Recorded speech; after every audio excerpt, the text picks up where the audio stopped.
Today weather news চ্যানেলের পক্ষ থেকে সকলকে স্বাগতম জানাই। নিয়ে চলে আসলাম আবহাওয়ার খুব গুরুত্বপূর্ণ একটি খবর নিয়ে। বঙ্গোপসাগর দিক থেকে তীব্র গতিতে ধয়ে আসছে ঘূর্ণিঝড় রিমাল এবং এই ঘূর্ণিঝড়ের প্রভাবে পশ্চিমবঙ্গ বাংলাদেশে কোথায় কীরকম অবস্থা হতে পারে এবং কোথায় এই ঘূর্ণিঝড়টি তার রূপ ধারণ করতে পারে সেই বিষয়ে আমরা আপনাকে জানাবো এবং দেখব যে কোথায় এই ঘূর্ণিঝড়টি আসছে পড়তে পারে। যদিও আমরা দেখতে পাচ্ছি যে শনিবারের দিকে যেমন দেখি, শনিবার দিকে কিন্তু দেখতে পাচ্ছি এটা ঘূর্ণিঝড়ের রূপ নিতে শুরু করবে এবং এই শনিবার দিকে যেমন দেখি, শনিবার দিকে দেখতে পাচ্ছি মূলত পশ্চিমবঙ্গের উপকূল জেলা এবং বাংলাদেশের উপকূল জেলার কাছে কিন্তু অনেকটা এগিয়ে যাবে।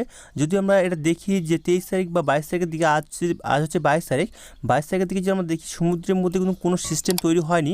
তবে যখন আমরা 23 তারিখ বা 24 তারিখের দিকে যাব তখন আমরা দেখতে পাবো ধীরে ধীরে কিন্তু এর রূপটা আমরা লক্ষ্য করতে পারবো, যেখানে একটি হালকা একটি ঘূর্ণাবর্ত তৈরি হবে এবং এই ঘূর্ণাবর্ত কিন্তু আরও একটি এগিয়ে গেলে 24 তারিখের দিকে অর্থাৎ শুক্রবার দিকে যদি আমরা যাই তাহলে কিন্তু এটি গভীর নিম্নচাপ তৈরি হবে, ঘূর্ণাবর্ত থেকে গভীর নিম্নচাপ তৈরি হবে এবং 25 তারিখের দিকে যদি আমরা আসি ধীরে ধীরে তাহলে দেখতে পাবো যে এটি কিন্তু একটি ঘূর্ণিঝড়ের আকৃতি ধারণ করবে এবং এটি তীব্র গতিতে কিন্তু আক্রমণ করতে পারে পশ্চিমবঙ্গ বা বাংলাদেশের দিকে।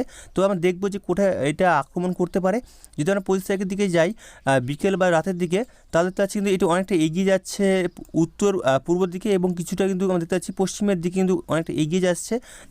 এক কথা বলতে গেলে এটা কিন্তু পশ্চিমবঙ্গ বা বাংলাদেশের মধ্যে আমরা লক্ষ্য করতে পারি। তবে আমরা 26 তারিখ হচ্ছে রবিবার দিকে যে আমরা দেখি তাহলে দেখতে পাচ্ছি রবিবার দিকে কিন্তু এটি কিন্তু অনেকটা বাংলাদেশের মধ্যে ঢুকে যাবে। যদি আমরা জুম করে দেখি দেখতে পাচ্ছি আমরা যে প্রচুর পরিমাণে বৃষ্টি এবং ঝড় বৃষ্টি হওয়ার সম্ভাবনা রয়েছে বাংলাদেশের মধ্যে, খুলনা বরিশালের দিকে, এছাড়া চট্টগ্রাম কলাপাড়া এই সাইডে কিন্তু প্রচুর পরিমাণে ঝোড়ো হাওয়া, দমকা ঝোড়ো হওয়ার সম্ভাবনা রয়েছে। এছাড়া কিন্তু প্রচুর পরিমাণে বৃষ্টির সম্ভাবনা রয়েছে।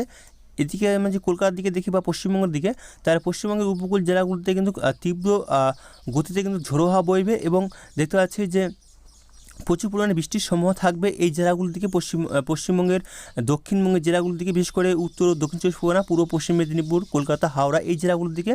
তবে আমরা আগামীকাল যেটা দেখেছিলাম এই ঘূর্ণিঝড়টা কিন্তু মূলত আমরা দেখেছিলাম যে পশ্চিমবঙ্গ সেরকমভাবে হানা দেয়নি, তবে এটা বাংলাদেশের দিকে হানা দেওয়ার সম্ভাবনা আমরা দেখেছিলাম আগামীকাল।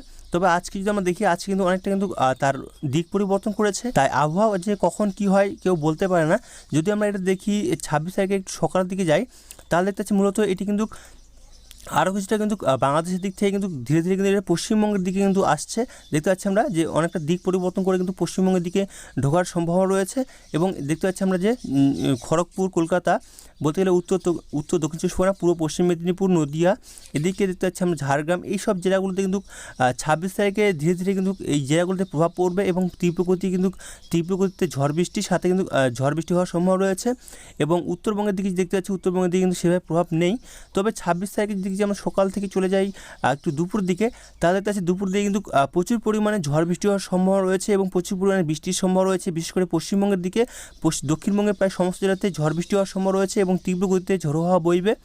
উত্তরবঙ্গের দিকে মূলত মালদা, দক্ষিণ দিনাজপুর, উত্তর দিনাজপুর এই দিকে একটু কম হলেও কিন্তু দক্ষিণবঙ্গের দিকে কিন্তু প্রচুর পরিমাণে ঝড় বৃষ্টি হওয়ার সম্ভাবনা রয়েছে 26 তারিখের দিকে। এবং বাংলাদেশের দিকে দেখতে পাচ্ছি বাংলাদেশে কিন্তু খুলনা, বরিশাল, কুমিল্লা এই জেলাগুলোতে, ঢাকা, বলতে গেলে বাংলাদেশের প্রায় সমস্ত জেলাতেই ঝড় বৃষ্টি হওয়ার সম্ভাবনা রয়েছে।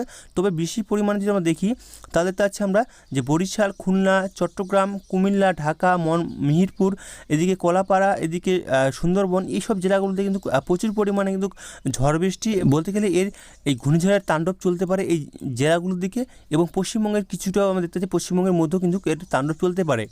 যদি আমরা এটা 27 তারিখের দিকে যাই, 27 তারিখের দিকে দেখতে পাচ্ছি মূলত এর প্রভাবটা কিন্তু মূলত দেখতে পাচ্ছি না পশ্চিমবঙ্গের মধ্যে ঢুকে যাওয়ার সম্ভাবনা রয়েছে। 27 তারিখ হচ্ছে এটা সোমবার দিকে দেখতে পাচ্ছি এই পশ্চিমবঙ্গের মধ্যে এই ঘূর্ণিঝড়টি অবস্থান করতে পারে বা তার রূপ ধারণ করতে পারে পশ্চিমবঙ্গের দিকে, যার ফলে কিন্তু গোটা পশ্চিমবঙ্গে কিন্তু আবহাওয়া একটি ভয়াবহ পরিস্থিতি তৈরি হতে পারে।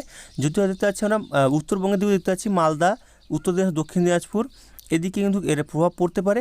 এছাড়াও দেখতে পাচ্ছি আমরা দক্ষিণবঙ্গে কিন্তু প্রায় সমস্ত জেলাতেই এর প্রভাব পড়তে পারে এবং ভয়াবহ পরিস্থিতি আমরা দেখতে পাচ্ছি আমরা যে কলকাতা বিশেষ উপকূল জেলাগুলো দিয়ে কিন্তু ভয়াবহ পরিস্থিতি তৈরি হওয়ার সম্ভাবনা আমরা লক্ষ্য করতে পারছি। তবে এটাই যে আমরা যেটা অনলাইন সিস্টেম দেখাচ্ছি এটাই যে আর সঠিক তা কিন্তু নয়, এখনও 2-1 দিন বাকি রয়েছে, তার মধ্যে আবহাওয়া আরও কিছুটা পরিবর্তন আসতে পারে। তো ভয়ের কিছু কারণ নেই, আমরা আপনাদেরকে প্রতিদিন এই ভিডিওর মাধ্যমে আপনাদেরকে জানাবো যে এই ঘূর্ণিঝড় সম্পর্কে, যে কোথায় কীরকম তার রূপ নিচ্ছে এবং কোন থেকে তার দিক পরিবর্তন করছে। তো আমরা যদি 27 তারিখের দিকে সকালের দিকে আসি বা দুপুর দিকে, তাহলে দেখতে পাচ্ছি এটি কিন্তু পশ্চিমবঙ্গের মধ্যে কিন্তু আছড়ে পড়ার সম্ভাবনা আমরা লক্ষ্য করতে পারছি। যদি আমরা আগামীকাল দেখেছিলাম এই ঘূর্ণিঝড়টা কিন্তু আমরা পশ্চিমবঙ্গ সেভাবে প্রভাব হানেনি, তবে আমরা আজ দেখতে পাচ্ছি যে পশ্চিমবঙ্গের মধ্যে প্রভাবটা হানতে চলেছে।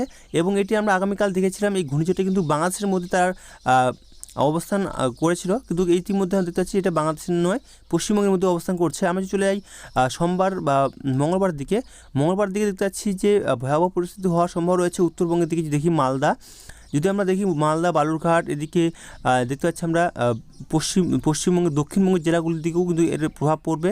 এক কথায় বলতে গেলে 25 তারিখের পর থেকে কিন্তু আবহাওয়া একটা বড় পরিবর্তন আসছে এবং দুর্যোগপূর্ণ আবহাওয়া হতে চলেছে পশ্চিমবঙ্গের দিকে। তবে এটি এখনই সঠিক বলা যাচ্ছে না, আমরা অবশ্যই আপনাদেরকে আরও জানানোর চেষ্টা করব। যদিও আবহাওয়া তরফ থেকে তারা এখনও ঘূর্ণিঝড় হবে কি হবে না এখনও তারা বলেনি, তবে আবহাওয়া তরফ থেকে যদি জানানো হয় তাহলে অবশ্যই এই ঘূর্ণিঝড়ের সম্পর্কে আমরা আরও ভালোভাবে আপনাদেরকে জানাবো। তবে আমরা অনলাইন সিস্টেমের মাধ্যমে আপনাদেরকে দেখালাম যে ঘূর্ণিঝড়টি কোথায় আসছে পড়ার সম্ভব রয়েছে। তবে শুধু পশ্চিমবঙ্গের মধ্যে কিন্তু যদি আমরা দেখি শুধু পশ্চিমবঙ্গের মধ্যে এর প্রভাব পড়বে না, বাংলাদেশের মধ্যে গোটা বাংলাদেশের মধ্যে এর প্রভাব পড়বে। এক কথায় বলতে গেলে দুই বাংলায় কিন্তু ভয়াবহ পরিস্থিতি তৈরি হতে পারে। তবে আমরা যদি চলে যাই বুধবার দিকে দেখতে পাচ্ছি মূলত একই রকম পরিস্থিতি আমরা লক্ষ্য করতে পারছি। তবে আমরা যদি 31 তারিখ বা 30 তারিখের দিকে যাই, তাহলে তো পাচ্ছি কিন্তু এর প্রভাবটা কিন্তু একটু ভালোই আমরা দেখতে পাচ্ছি। মূলত বলতে গেলে নিম্নচাপের প্রভাবও থাকবে এবং যার ফলে কিন্তু প্রচুর পরিমাণে বৃষ্টির সম্ভাবনা রয়েছে। আমরা 31 তারিখের দিকে দেখবো, 31 তারিখের দিকে দেখতে পাচ্ছি কিন্তু মূলত এর আবহাওয়াটা 30 তারিখের পর থেকে কিন্তু উন্নত হবে। তবে আমরা যদি ঝড় বৃষ্টির দিকে দেখি বা বৃষ্টির দিকে দেখি যে কীরকম বৃষ্টি হওয়ার সম্ভাবনা রয়েছে, আমরা 30 তারিখের দিকে যদি দেখি, 30 তারিখের দিকে দেখতে পাচ্ছি মূলত প্রচুর পরিমাণে দুই বাংলায় কিন্তু প্রচুর পরিমাণে বৃষ্টির সম্ভাবনা রয়েছে। বিশেষ করে বাংলাদেশের দিকে দেখি আমরা, তাহলে বাংলাদেশের দিকে দেখতে পাচ্ছি ময়মনসিংহ বিভাগ, রংপুর বিভাগে এই সাইডে কিন্তু প্রচুর পরিমাণে ভারী বৃষ্টি। এদিকে পশ্চিমবঙ্গে উত্তরবঙ্গের দিকে ভারী বৃষ্টি, দক্ষিণবঙ্গের দিকে প্রচুর পরিমাণে ভারী বৃষ্টির সম্ভাবনা রয়েছে। 30 তারিখ, 30 তারিখ, 29 তারিখের দিকে আমরা দেখি, 29 তারিখের দিকে ভারী বৃষ্টি, প্রচুর পরিমাণে ভারী বৃষ্টি রয়েছে এবং ঝোড়ো হওয়ার সাথে রয়েছে এবং বজ্রবিদ্যুৎ হওয়ার সম্ভাবনা রয়েছে। দেখতে পাচ্ছি আমরা 28 তারিখে কিন্তু প্রচুর পরিমাণে ঝড় বৃষ্টি হওয়ার সম্ভাবনা রয়েছে। 27 তারিখের দিকেও প্রচুর পরিমাণে ঝড় বৃষ্টি হওয়ার সম্ভব রয়েছে। তো আমরা দেখে নেবো আজ এবং আগামী কয়েকদিন কীরকম আবহাওয়া থাকতে পারে। আমরা যে আজকে দেখি আজকে কোথাও কোথাও বৃষ্টি হওয়ার সম্ভব রয়েছে। আজ হচ্ছে বুধবার 22 তারিখ। বুধবার 22 তারিখের দিকে যদি আমরা দেখি সন্ধ্যে বা রাতের দিকে, তাহলে দেখতে পাচ্ছি মূলত বৃষ্টির সম্ভাবনা দক্ষিণবঙ্গের জেলাগুলির দিকে মূলত অনেকটা কম রয়েছে। মূলত আংশিক মেঘলা আকাশ, দু এক জায়গায় ছিটেফোঁটা বৃষ্টির সম্ভাবনা রয়েছে মূলত ঝাড়গ্রাম এবং পশ্চিম মেদিনীপুরের দু এক জায়গায়। এছাড়াও পুরুলিয়া সাইডে দু এক জায়গায় বৃষ্টির সম্ভাবনা রয়েছে, তো খুব একটা ভারী বৃষ্টি নেই। উত্তরবঙ্গের দিকে দেখতে পাচ্ছি উত্তরবঙ্গের দিকে মূলত বৃষ্টির সম্ভাবনা আজকে 22 তারিখ বুধবার কোথাও নেই, মূলত আংশিক মেঘলা আকাশ, ছিটেফোঁটা বৃষ্টির সম্ভাবনা রয়েছে কিছু কিছু জায়গায়। তাছাড়া আমরা যে আগামীকাল বৃহস্পতিবার দিকে দেখি, বৃহস্পতিবার দিকে কোথাও যদি দেখি, বৃহস্পতিবার দিকে দেখতে পাচ্ছি মূলত বৃষ্টির সম্ভাবনা উত্তরবঙ্গের দিকে মূলত কোথাও নেই। শুধুমাত্র দেখতে পাচ্ছি আমরা যে উত্তর দিনাজপুর দু এক জায়গায় বৃষ্টির সম্ভাবনা রয়েছে এবং দক্ষিণবঙ্গের দিকে দেখতে পাচ্ছি দক্ষিণবঙ্গের দিকে কোথাও সেভাবে বৃষ্টির সম্ভাবনা আমরা লক্ষ্য করতে পারছি না। শুধুমাত্র দেখতে পাচ্ছি পুরুলিয়ার সাইডে দু এক জায়গায় ছিটেফোঁটা বৃষ্টির সম্ভাবনা রয়েছে এবং রামপুরহাট, বহরমপুর, বেলডাঙ্গা, আজিমগঞ্জ, এক কথা বলতে গেলে মুর্শিদাবাদ দিকে কিছু কিছু জায়গায় ছিটেফোঁটা বৃষ্টির সম্ভাবনা থাকছে। তাছাড়া কিন্তু মূলত মেঘলা আকাশ এবং দু এক জায়গায় রোদ ঝলমল আকাশ থাকার সম্ভাবনা রয়েছে। আমি চলে যাই হচ্ছে দুপুর দিকে দেখতে পাচ্ছি মূলত বৃষ্টির সম্ভাবনা মূলত কোথাও নেই, আংশিক মেঘলা আকাশ থাকার সম্ভাবনা রয়েছে পশ্চিমবঙ্গের দক্ষিণবঙ্গের জেলাগুলি থেকে। উত্তরবঙ্গের জেলাগুলি থেকে দেখতে পাচ্ছি মূলত দু এক জায়গায় ছিটেফোঁটা বৃষ্টি, আর তাছাড়া মেঘলা আকাশ এবং সাথে রোদ ঝলমল আকাশও থাকার সম্ভাবনা রয়েছে কিছু কিছু জায়গায়। এবং আমরা সন্ধ্যের দিকে যদি আসি বা বিকাল দিকে উত্তরবঙ্গের দিকে শিলিগুড়ির দিকে, উত্তর দিনাজপুর দিকে বৃষ্টির সম্ভাবনা রয়েছে এবং দেখতে পাচ্ছি আমরা দক্ষিণবঙ্গের দিকে খড়গপুর এছাড়াও ঝাড়গ্রাম এই সাইডে দেখতে পাচ্ছি আমরা পুরুলিয়া, বাঁকুড়া এই সাইডে কিছু কিছু জায়গায় হালকা ঝিটেফোঁটা বৃষ্টির সম্ভাবনা রয়েছে। 24 তারিখ হচ্ছে শুক্রবার দিকে দেখতে পাচ্ছি মূলত বৃষ্টির সম্ভাবনা সেভাবে কোথাও নেই, তবে দু এক জায়গায় ছিটেফোঁটা বৃষ্টি আমরা লক্ষ্য করতে পারছি উত্তরবঙ্গের দিকে। এবং আমি চলে যাই দুপুর দিকে দেখতে পাচ্ছি মূলত বৃষ্টির সম্ভাবনা কোথাও নেই। তবে 24 তারিখের পর 25 তারিখের দিকে যদি আমরা দেখি, 25 তারিখের দিক থেকে কিন্তু একটি ঘূর্ণিঝড় আসার সম্ভাবনা রয়েছে। তবে 25 তারিখে এই ঘূর্ণিঝড়টি আসবে না। 25 তারিখে যদি আমরা দেখি, 25 তারিখের দিকে কিন্তু এই ঘূর্ণিঝড়টা কিন্তু গভীর নিম্নচাপে রূপ ধারণ করবে, ঘূর্ণপথ থেকে গভীর নিম্নচাপ তৈরি হবে এবং সেখান থেকে ধীরে ধীরে 26 তারিখ এবং 27 তারিখের দিকে যদি আমরা আসি, তখন আমরা দেখতে পাবো যে 26 তারিখ দিকে কিন্তু এটি গভীর নিম্নচাপ থেকে কিন্তু একটি ঘূর্ণিঝড় হওয়ার সম্ভাবনা রয়েছে এবং এই ঘূর্ণিঝড়ের প্রভাবটা কিন্তু পশ্চিমবঙ্গের মধ্যে আমরা দেখতে পাচ্ছি বিশেষ করে, এবং বাংলাদেশের মধ্যে কিছুটা প্রভাব পড়বে। তবে এখন যে সঠিক তা কিন্তু আমরা এখনও বলতে পারছি না।